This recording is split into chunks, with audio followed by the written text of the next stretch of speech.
Dear student, আশা করি সব ভালো আছো, ভালো থাকো এই মনে করি। আমি আলমগীর হোসেন মজুমদার এমএসসি। আজকের ক্লাসে সবাইকে স্বাগতম।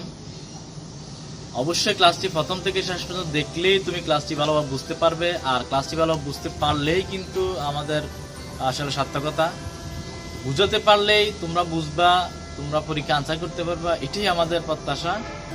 তো অবশ্যই ভিডিওটি যদি সম্পূর্ণ দেখো অবশ্যই বুঝতে পারবে। এবং আমরা আজকে ধারার একটি গাণিতিক সমস্যা নিয়ে কথা বলবো, তো দেখতে থাকো। তো যারা আমার চ্যানেল নতুন অবশ্যই চ্যানেল সাবস্ক্রাইব করো এবং পাশে থাকা বেল আইকনটি বাজিয়ে দাও। চলো তাহলে আজকের ক্লাসটি শুরু করা যাক। শিক্ষার্থীরা দেখো, আমরা দিনাজপুর বোর্ড 2019 সালের ধারার এই অঙ্কটি এসেছিল, সেটি আমরা সমাধান করব। দেখো, এখানে একটি সমান্তর ধারার 15তম পদ 89 এবং 21তম পদ 125। আবার এখানে minus half plus x plus y plus z minus 2, এটি একটি গুণোত্তর দ্বারা। দেখো কতে 7 11 প্লাস 15 ধারাটির 210তম পদ নির্ণয়। সমান্তর ধারার 25 পদের সমষ্টি নির্ণয়, অর্থাৎ এই প্রথম ধারাটির 25 পদের সমষ্টি নির্ণয় এবং এক্স ওয়াই জেড এর মান নির্ণয় করতে হবে। তো এই ক্ষেত্রে আমরা প্রথমে আমরা এই যে 7 11 ক নাম্বারটি আমরা দেখব। আমি তোমরা প্রশ্নটি খাতায় লিখে ফেলাও, আমি এটি মুছে ফেলতেছি।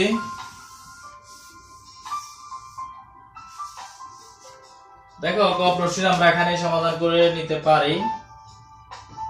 তোমরা অবশ্যই জানো এখানে সমান্তর ধারাটির প্রথম পদ এ সমান হচ্ছে 7, আর যেহেতু 7 11 15 নিশ্চয়ই এটি কি ধারা তোমরা বুঝতে পারতেছ।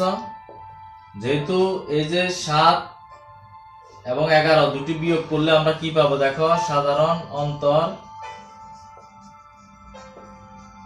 ডি সমান হচ্ছে 11 মাইনাস 7 ইকুয়াল হচ্ছে 4। অনুরূপভাবে দেখো এই 15 থেকে 11 বিয়োগ করলে সেটিও 4 থাকবে। তাহলে আমরা ডি এর মান পেয়ে গেলাম, এর মান পেয়ে গেলাম। আর 210তম পদ, 210তম পদ হচ্ছে আমরা জানি n-তম পদ হচ্ছে n-তম পদ a plus n minus 1 into D, এটি হচ্ছে n-তম পদ। এটি না লিখে সরাসরি 210তম পদ লেখা যায়। তো n-তম পদের ক্ষেত্রে যদি এটি হয়ে থাকে, তাহলে 210তম পদের ক্ষেত্রে a প্লাস 210 বিয়োগ 1 ইন্টু ডি। তো এখানে এর মান আমরা জানি 7 প্লাস 210 থেকে 1 বিয়োগ করলে 209 ইন্টু ডি এর মান হচ্ছে 4। এটিকে গুণ করে আমরা যোগ বিয়োগ করে নিলেই কিন্তু আমাদের কিন্তু মানটি চলে আসবে। তো আশা করি এটি বুঝতে পেরেছো। তারপর দেখো খ নাম্বারে যেটি আছে, সমান্তর ধারাটির 15তম পদ দেওয়া আছে। তো এখানে ধারাটির 15তম পদ 90 এবং 21তম পদ 125 দেওয়া আছে। এরকম দেওয়া থাকলে আমরা কি করব? এরকম দেওয়া থাকলে আমরা প্রথমে মনে করে নেব প্রথম পদ এ সাধারণ অন্তর ডি। যেহেতু এটি সমান্তর দ্বারা, তাহলে সাধারণ অন্তর আমরা ডি ধরে নিলাম। যেহেতু এখানে প্রথম পদ সাধারণ অন্তর কোনো কিছু দেওয়া নাই, একটি ধারাও দেওয়া নেই, শুধুমাত্র দেওয়া আছে যে 15তম পদ 89 এবং 21তম পদ 125। তো দেখো, প্রথম পদ এ সাধারণত ডি হলে আমরা কিন্তু 15তম পদের একটি সমীকরণ আমরা পেয়ে যাব। দেখো, আমরা একটু আগে বলেছিলাম যে n-তম পদ হচ্ছে a plus n minus 1 into D. তাহলে 15তম পদ কি হতে পারে? 15তম পদ দেখো, এর কিন্তু মান নেই এখানে। তো n, যেহেতু n-তম পদের ক্ষেত্রে n মাইনাস 1, তাহলে 15তম পদের ক্ষেত্রে অবশ্যই 15 মাইনাস 1 আর ইন্টু ডি। এই 15তম পদ কিন্তু এখানে দেওয়া আছে। দেখো, এই যে দেখো 89 এটি দেওয়া আছে। আমরা এখানে লিখে ফেলবো a প্লাস 15 থেকে 1 বিয়োগ করলে নিশ্চয়ই 14 থাকবে ইকুয়াল টু 89। এটি আমরা একটি সমীকরণ পেয়ে গেলাম, এটিকে আমরা 1 নং বলে নিতে পারি। অনুরূপে আমরা দেখো তারপর কত 21তম পদ, 21তম পদ সমান হচ্ছে 125। 21তম পদের সূত্র কি হবে? আচ্ছা এখানে সূত্রটা লিখি। 21তম পদের সূত্র হয়ে যাবে, ধরো 15তম পদের সূত্র যদি a plus 15 minus 1 into d হয়, তাহলে 21তম পদের সূত্র a plus 21 minus 1 into d equal to দেওয়া আছে কত? 21তম পদ 125। তো দেখো এখন আমরা পেয়ে যাব a প্লাস 21 মাইনাস 1 হচ্ছে 20, d ইকুয়াল টু হচ্ছে 125। জাস্ট এখানে 20 থেকে বিয়োগ করলে 20 থেকে a এর পরিবর্তে এর জায়গায় a আছে, d এর জায়গায় কিন্তু d আছে, পর 125। এই থেকে আমরা 2 নং দিয়ে নিতে পারি। তাহলে a এবং d এর দুটি সমীকরণ আমরা পেয়ে গেলাম। এটি হচ্ছে 1 নং, এটি 2 নং। এখন এই দুটি সমীকরণ সমাধান করেই কিন্তু আমরা a এবং d এর মান পেয়ে যাব। তোমরা নিশ্চয়ই তখন এটি আসলে খাতায় লিখে নিয়েছো। অবশ্যই আমি সবসময় বলি যে আগে ক্লাসটি একবার সম্পূর্ণ দেখে তারপর আবার পিছন থেকে টেনে তারপর এটি নিজে করার চেষ্টা করবে, এটি হচ্ছে আসলে সর্বোত্তম পদ্ধতি। যেহেতু সামনে পরীক্ষা অথবা অর্থাৎ বছরের শেষ প্রান্তে, এই জন্য আমরা সৃজনশীল প্রশ্ন আসলে প্র্যাকটিস করতেছি। এটি দেখো আমরা এখানে 2 নং এবং 1 নং, আমি 2 নং থেকে 1 নং কে বিয়োগ করে দেব। তো 2 নং কি ছিল আমার? a plus 20d equal to হচ্ছে 125, আর হচ্ছে ওখানে 1 নং হচ্ছে a প্লাস 14d হবে, এটা 14d ইকুয়াল হচ্ছে 89। তো আমরা এটিকে নিচে নিচে বসিয়ে নিলাম, তারপর আমরা বিয়োগ করে দেব। তো বিয়োগ করলে দেখো এটি বিয়োগ হয়ে যাবে নিশ্চয়ই, এটিও বিয়োগ হয়ে যাবে, এটিও বিয়োগ হয়ে যাবে। তো এ থেকে এ বিয়োগ করলে 0, 20 থেকে যদি 14 বিয়োগ করে তাহলে 6d ইকুয়াল, এখানে বিয়োগ করে নাও। এখন 9 আছে আর 15 সমান কত? 6। আর এখানে হাতে আছে 1, 9 আছে 12 সমান 3। তাহলে হাতে আছে 1 মিলে গেল। তাহলে আমরা d ইকুয়াল টু পেয়ে গেলাম হচ্ছে নিশ্চয়ই 6 দ্বারা ভাগ যায় 6। তো d মান যেহেতু পেয়ে গেছি আমরা 1 নং থেকে, এই 1 নং থেকে অথবা 2 নং থেকে, এটি 1 নং এটি 2 নং ছিল। d এর মান যদি 1 নং অথবা 2 নং এ বসিয়ে দিই তাহলে কিন্তু আমরা এর মান পেয়ে যাব। তাহলে আসো আমরা 1 নং এ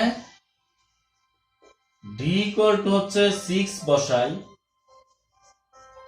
তো 1 নং হচ্ছে a প্লাস এই যে 14d, তো d এর পরিবর্তে আমরা বসিয়ে দেব কত? এই 14d, d এর পরিবর্তে আমরা বসিয়ে দেব 6 ইকুয়াল টু হচ্ছে 89। তো এখানে দেখো আমরা 14 কে 6 দ্বারা গুণ করলে 424 এর 4, হাতে আছে 2 আর 8 ইকুয়াল টু হচ্ছে 8, 9। তো এখান থেকে এটাকে রেখে এই 84টা কিন্তু ওদিকে চলে যাবে, বিয়োগ হয়ে যাবে। 84 সমান থাকবে হচ্ছে 5। তাহলে এর মান d এর মান পেয়ে গেলাম।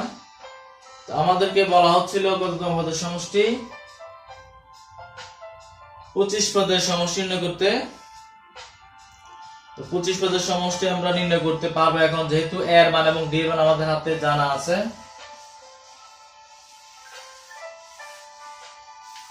আমরা জানি যে সমান্তর দ্বারার n পদের সমষ্টি হচ্ছে,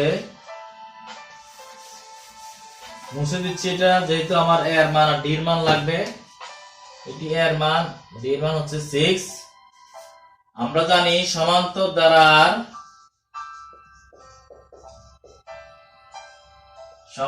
দ্বারার n পদের সমষ্টি Sn সমান হচ্ছে n/2 2a plus n minus 1 into d। এটি হচ্ছে n পদের সমষ্টি। আমি যদি 25 পদের সমষ্টি লিখে নেই, 25 পদের সমষ্টি, তাহলে s নিশ্চয়ই n এর পরিবর্তে 25 হয়ে যাবে ইকুয়াল, এখানে n এর পরিবর্তে 25 ডিভাইড বাই 2, 2 ইনটু এর মান আমার হাতে জানা আছে 5 প্লাস n যেহেতু 25, n পদের হলে n minus 1, 25 হলে 25 minus 1 ইন্টু 2d। তো এটিকে আমরা সমাধান করে নিতে পারবো। দেখো এখানে জাস্ট আমরা এটিকে ক্যালকুলেশন করে নিলে কিন্তু মানটি বেরিয়ে যাবে 5 দুগুণে 10, 25 মাইনাস 1, আর d এর মান 6 বসে যাবে। আশা করি বুঝতে পেরেছ। এর মান আমরা 5 বসিয়ে দিলাম, d এর মান 6 বসিয়ে দিলাম, এখানে n এর মান ছিল 25 বসিয়ে দিলাম। 25 মাইনাস 1 হচ্ছে 24 ইন্টু 6। এটিকে আমরা গুণ করে যোগ বিয়োগ করলে কিন্তু আমাদের কাঙ্ক্ষিত মানটি বেরিয়ে যাবে। আশা করি এটি বুঝতে পেরেছ। এটি করতে পারবে, এটি ক্যালকুলেটরের সাহায্যে গুণ করে তারপর যোগ করবে, 24 কে 6 দ্বারা গুণ করে যোগ করবে, তারপর এটাকে ভাগটা করে দিলে একটি মান চলে আসবে। তো অবশ্যই এটি খাতা কলমে বারবার প্র্যাকটিস করবে। এই নিয়ে অনেকগুলো সমস্যা এসেছিল 2019 সালে এবং 20 সালে। তো এটি খুবই গুরুত্বপূর্ণ। তারপর দেখো আমরা ঘতে চলে আসব। ঘতে বলছে এই যে x y z এই তিনটি রাশির মান বের করতে হবে। তো এখানে আমাদের এখানে প্রথম পদ কিন্তু আছে, প্রথম পদ সমান হচ্ছে -1/2। দেখো দ্বিতীয় পদ এখানে x y z এগুলো চলক, এগুলো আমরা এখন না নিয়ে আমরা সাধারণত আমরা আর ধরে নেই, সাধারণ অনুপাত হবে। এটি যেহেতু একটি গুণোত্তর ধারা, এটি কি ধারা? গুণোত্তর ধারা। গুণোত্তর ধারার ক্ষেত্রে আমরা জানি যে সাধারণ অনুপাত হয়। তো সাধারণ অনুপাত আমরা আর ধরে নিলাম। তো দেখো আমাদের এটি ছিল -1/2 plus x plus y plus z -2।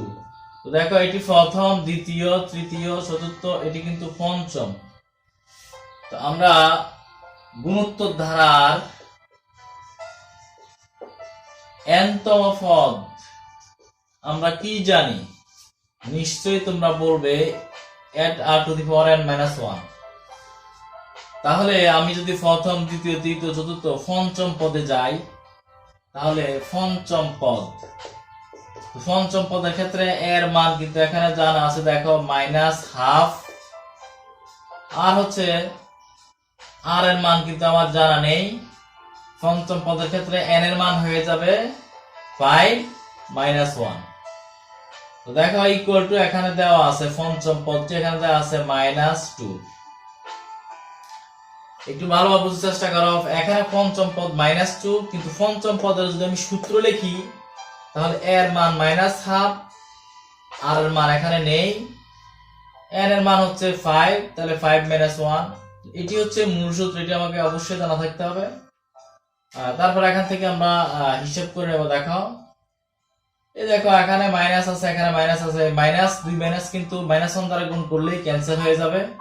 এখানে হরে 2 আছে, এই 2টি কিন্তু আমাদের দেখো 5 - 1 হচ্ছে 4, এই নিচের 2 কিন্তু এটির সাথে এসে গুণ হয়ে যাবে, 2 গুণন 2।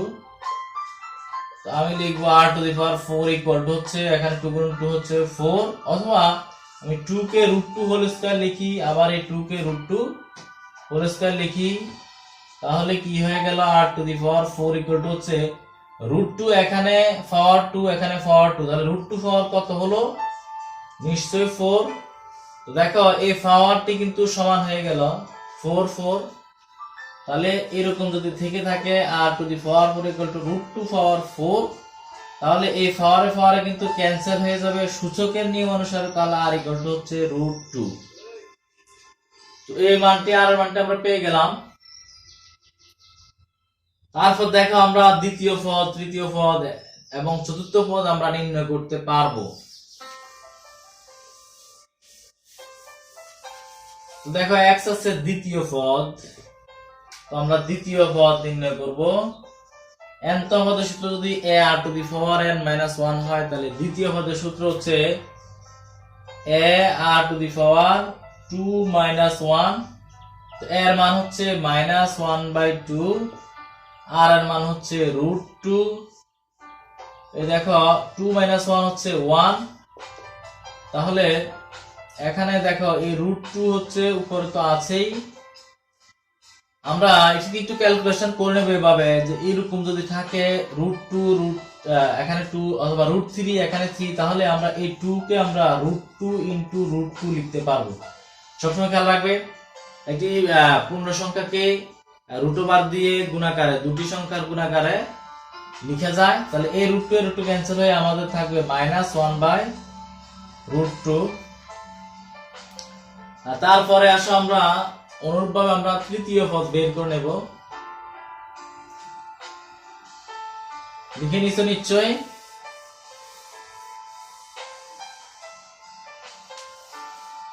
একটু মনোযোগ দিয়ে আসলে দেখলে খুব সহজেই আসলে বোঝা যায়। তৃতীয় পদের ক্ষেত্রে কি হবে, ar⁻³ - 1 এর মান হচ্ছে দেখো এখানে -1/2 আর এর মান হচ্ছে √2। দেখো এখানে কত 3 - 1 নিশ্চয়ই 2, স্কয়ার রুটে ক্যান্সেল হয়ে কত থাকবে নিশ্চয়ই 2/2, তো 2/2 কত -1। তো এটি হচ্ছে আমাদের y এর মান, প্রথমটি ছিল x এর মান। অনুরূপভাবে চতুর্থ পদ z ইকুয়াল হচ্ছে ar⁻, কত হবে নিশ্চয়ই তোমরা বুঝতে পারতেছো। চতুর্থের ক্ষেত্রে 4 - 1 ইকুয়াল টু হচ্ছে এর মান -1/2, আর মান হচ্ছে √2, আর এখানে 4 - 1 হচ্ছে 3। তো দেখো আমরা -1/2 √2 হোল কিউব কে আমরা লিখতে পারি, নিশ্চয়ই তোমরা মান নির্ণয় দেখেছো, আমরা 2√2 লিখতে পারি। 2√2, এই দেখো 2 এ ক্যান্সেল হয়ে যাবে, এখানে থাকবে √2, তাহলে এটা হলো -√2। তাহলে এই হচ্ছে আমার x y z এর মান, নিশ্চয়ই বুঝতে পেরেছো। এখানে আসলে সূত্রই দুটি সূত্র, এটি হচ্ছে nth পদের সূত্র a⁻n-1, আর সমান্তর দ্বারার ক্ষেত্রে দুটি সূত্র, nth পদের সূত্র a+n-1d, আর গুণোত্তর দ্বারার ক্ষেত্রে দুটি একটা সমষ্টি সূত্র আছে, সেটিও আমরা দেখব। আমাদের সমষ্টি দেখা নির্ণয় করতে হবে। তো আশা করি আজকের ক্লাসটি তোমাদের তোমরা বুঝতে পেরেছো। তো বুঝতে পারলে একটি বলবে যে স্যার আমি অঙ্কটি বুঝতে পেরেছি, ভালো লেগেছে, একটি লাইক করবে, একটি কমেন্টস করবে। দেখা হবে নতুন কোনো ক্লাসে। আল্লাহ হাফেজ।